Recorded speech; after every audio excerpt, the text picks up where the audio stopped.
So isa malaking sampal nga po mga idol para sa 4 Division Mexican Champion na si Canelo Alvarez. Ang mga sinabi ni Sugar Shane Mosley, kung saan prangka po na sinabi ni Mosley mga idol na dati daw kinatatakutan ang lakas ni Canelo sa bakbakan dahil ilang fighter na daw ang kanyang tinumbas babo ng boxing ring. Pero hindi daw umubra kay Mosley ang pagiging power puncher ni Canelo sa naging laban kasi nila mga boss. Medyo may edad pa itong si Mosley at wala naman daw special na lakas si Canelo. Wino-walk down lang daw siya ni Mosley sa bakbakan nila. Normal lang daw talaga ang lakas ni Canelo sa bakbakan kahit lumalaban na ito sa middleweight. Sisiw daw talaga mga idol ang lakas ni Canelo kay Manny Pacquiao. Hindi naman daw ganun kalakas si Pacman kagaya ni Canelo, pero merong hago daw ang suntok ni Boss Manny. Magaan lang daw ito para kay Mosley, pero napaka-weird naman daw ang suntok ni Pacman. Hindi daw malakas pero kung makatama naman sa'yo, talaga mahilo ka sa ibabaw ng boxing ring. Yun daw ang kinabagsak ni Mosley sa naging laban nito kay Pacman. Akala nito kaya niyang lakas ni Pacman, pero hindi pala. Partida pa yan mga boss. Nasa prime pa si Mosley nung nilabanan nito si Pacman. Kumbaga matibay pa ito sumalo ng suntok kaysa sa naging laban nito kay Canelo Alvarez. Parang sinabi na rin ni Mosley mga boss na walang bagsik ang suntok ni Canelo kumpara kay Pacman.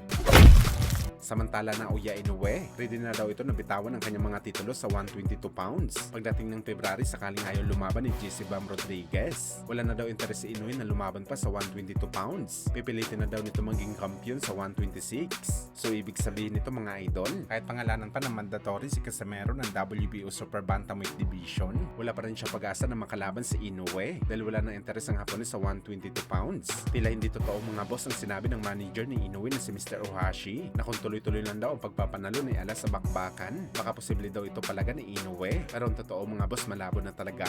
Nag-uumpisa na ngayon si Inoue lumaban ng konti. Dati sumasabak ito sa isang taon ng 4 na laban. Ngayon isa na lang mga boss. Yun nga ang naging laban nito kay Nakatani. Indikasyon na ito mga idol na malapit na si Inoue magretero sa boxing sports. At pinipili nito ang pinakamalaking laban kung saan ito kikita na malaki sa bakbakan. At sa kasamaang palad mga idol, wala nito si Casimero.